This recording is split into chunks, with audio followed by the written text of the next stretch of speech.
বারবার তওবা করেও আবার সেই পাপে জড়িয়ে যাচ্ছেন।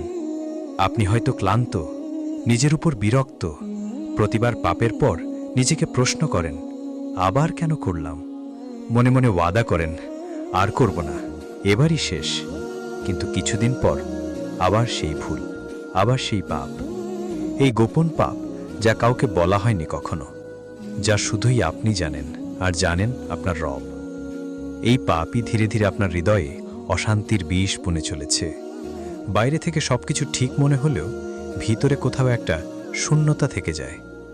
এক ধরনের অপরাধ বোধ যা আপনি ভুলে যেতে চান কিন্তু পারছেন না। আমরা বুঝতেও পারি না এই গোপন পাপ আমাদের ইবাদতের স্বাদ কেড়ে নিচ্ছে। কুরআন পড়ি কিন্তু মন বসে না, নামাজ পড়ি কিন্তু খুশুখুজু আসে না, দোয়া করি কিন্তু চোখ ভেজে না।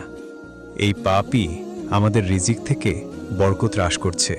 ভালো কাজ করতে চাই কিন্তু পারি না, নফসের সাথে লড়াই করি কিন্তু হেরে যাই বারবার। আর সবচেয়ে কষ্টদায়ক ব্যাপার হলো এই গোপন পাপই আমাদের নিজেকে নিজের চোখেই ছোট করে দেয়। আমরা নিজের আত্মাকে ঘৃণা করতে শুরু করি, তাও আবার চুপচাপ, কাউকে না জানিয়ে। কিন্তু ভাই, বোন, প্রত্যেকবার পাপ করার পরই তওবা করো। একবার, 10 বার, 100 বার, আল্লাহ কখনো বিরক্ত হন না।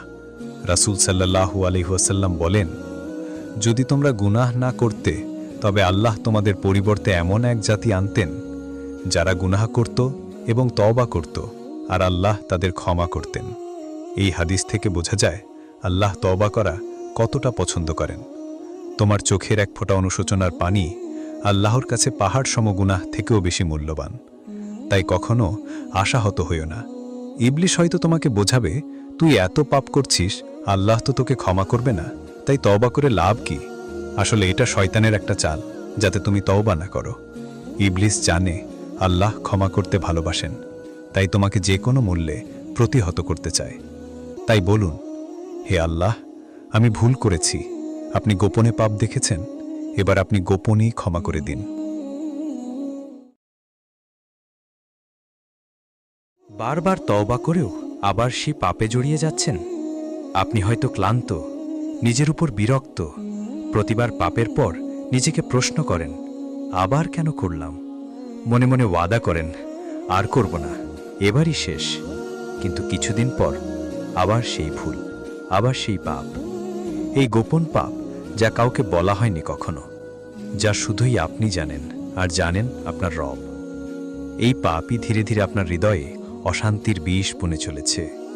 বাইরে থেকে সবকিছু ঠিক মনে হলেও ভিতরে কোথাও একটা